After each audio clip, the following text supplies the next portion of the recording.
I almost feel like we coordinated before, because I was thinking of calling my lecture To Be or Not to Be, what is the question? Because I think the purpose of our work is the first thing. What is the question we're trying to answer? I was telling a friend here that my son is a gamer, and I don't want him to sit all day, so I bought him an uncomfortable IKEA chair, so he will have to get up. That's the problem I'm trying to solve. Muhammad Ali was once invited to Harvard University in '75, and he was a good speaker, and the professors were sitting like us, and they asked him to quote a poem, and he didn't remember anything, so he just said, me, we. And I found this story irritating but also inspiring, so I will tell you a little bit about me. Before, when I was growing up in the 70s, we thought that one person or one ideology or one solution can solve all our problems. Right now we're looking into something totally different. We cannot find one design or one solution or one platform that can answer all our needs and our evolving needs, of course. And I will tell you more about it in a second. But before, I will tell you a little bit about me. I studied, my bachelor was about set design, scenography, theater. And one of the things, I'm a designer originally. I'm a vice president in the post office, but I will tell you how I got there.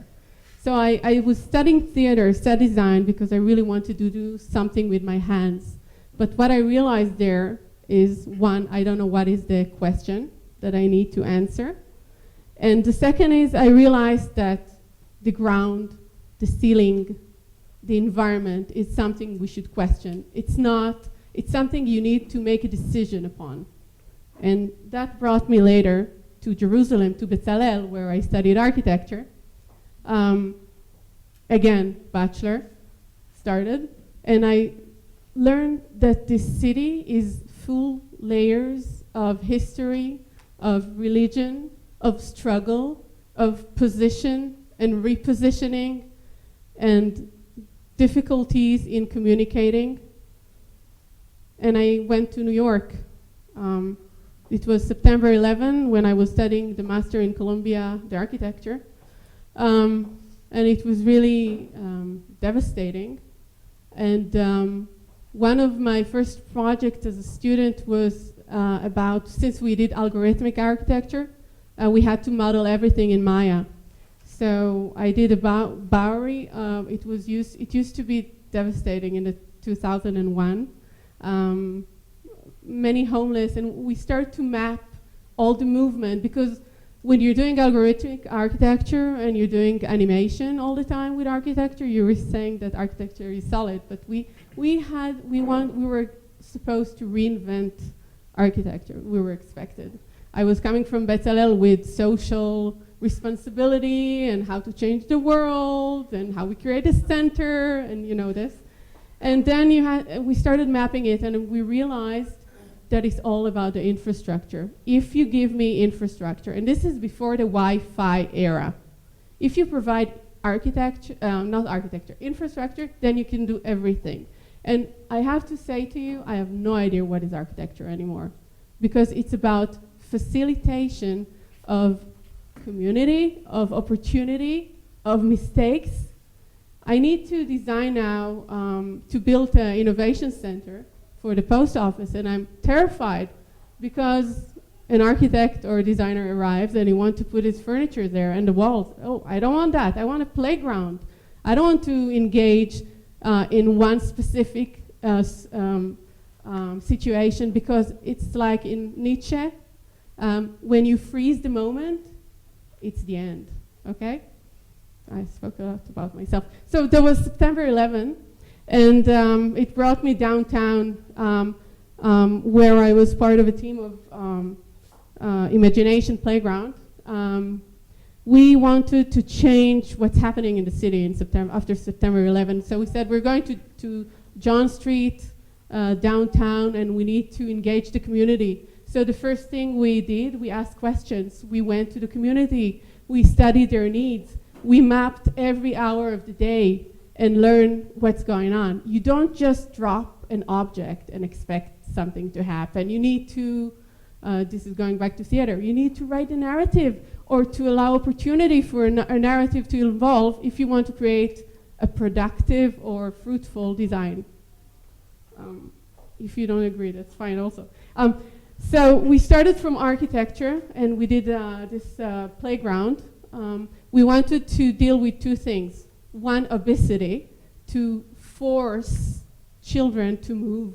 So you remember the floor and the ceiling? So the wall and the ceiling become a wall, becomes ceiling, so the child has to move, otherwise he falls. And how do you deal with thresholds? You need to play on it from both sides and make it active. And how do you engage people who are older or younger? How do you provide them opportunity for a program that can work 24/7? Chinese like to go to the playground with the kids and eat with them and play with them. So you need to provide space for older people. And children want to get dirty, and it's fine. In New York, you cannot do anything in a playground because there is a fence, the sand is dirty, and you cannot do that. So we fight that, and we provided loose parts. Those loose parts was later contained in a box, which means that we started from architecture, moved it to a product which can be distributed all around the United States.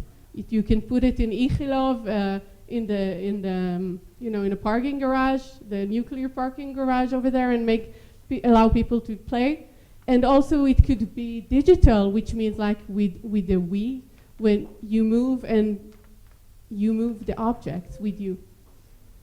So this was a project done with the Bloomberg Authority, and later on I did with Blake Mayakovsky, if you know him, Tom's Shoes, one-for-one experience.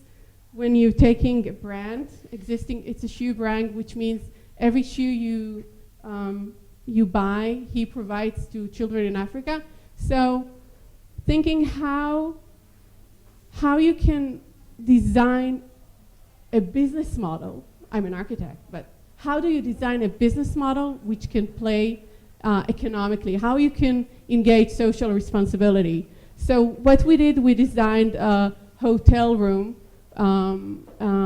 which can provide 1 month of support to 8 orphans in Africa. So how do we deal with the we? How do we take responsibility? And I'm not ashamed using this word because I think architects are responsible for the city, for the community, for opportunities. You have a lot of power to change our environment. How do we take it to scale? So it started with our language. Creative leadership, which is something I hope all of you relate to.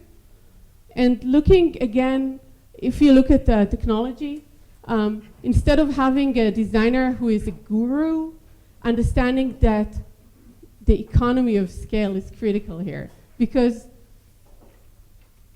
what Apple is doing, for example, they're throwing a minimal viable product to the web or to the mobile, and developers are modifying it because they do not have the perfect solution. There is no perfect solution. Everything is evolving, everything is changing, and the technology is allowing us to do that.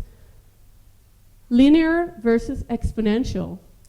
The information, and I'm not going to brag about the industry 4.0 and the fourth revolution, the data revolution. You know probably a lot about it. Things are changing really fast. Solution versus gate. When I was studying, it was all about the product. After that, it became a solution, which is a sexy word for something. But today, if you're building a business, you're becoming a gate for other opportunities. You're not designing a table, you're designing something which can evolve, be modified. according to their requirements. And again, Industry 4, new retail, omnichannels, the store is not a store anymore. You have a store, you have the web, you have the digital experience, you have the user experience, you have the brand strategy. You need to tailor all of this. You're not designing a building, you're designing experience now. And when you're going to Hudson Yards and you're looking at the vessel, you have the signage beneath it saying, everything you do over this, you know the building, right? The vessel? Yes. It's a product. It's an experience. It's retail. Although it doesn't sell you anything, but it's on Instagram. So the challenges, opportunity. I looked at governmental agencies and I was really fascinated because if you want to create a change, you need scale and you need a lot of power. And what's happening with governments, I think if you look at governments, they sometimes take a lot of risk in investing in innovation. I'm here because of innovation. If you look at venture capital, usually they look into having a quick exit, but government really invests in innovation. If you look at the Innovation Authority in Israel and the fact we're innovation, what's the buzzwords with us? So I was looking into how to create a sustainable innovation within a government agency. Why? Because of scale, because of the ability to create financial or economical opportunities for everybody in the periphery and in the urban arena. So when I was the head of master program in design, innovation, and entrepreneurship, I approached the post office and I said, listen, something, you're very interesting. And the post office said, the management said, what are you talking about? And I said, well, you're really, really huge. You have 700 bank areas, bank chains, branches, yes, I lose this word all the time. So you are all around Israel, every 1.5 kilometers, because you have to be there by regulation, and this is true about every post office. You're not about mail anymore because you're about parcels and packages and about e-commerce and new commerce and about digital and about fulfillment. And you have thousands of people who can knock on my mom's door and see if she's okay and also deliver her something. You have a lot of cars and trucks, and we're all over, and we have to. It's totally not economical, by the way, but we have to do that. So going back to the government has to take care, and this is true in every government, because post office is about governance, about the ability for everyone to get minimal viable services.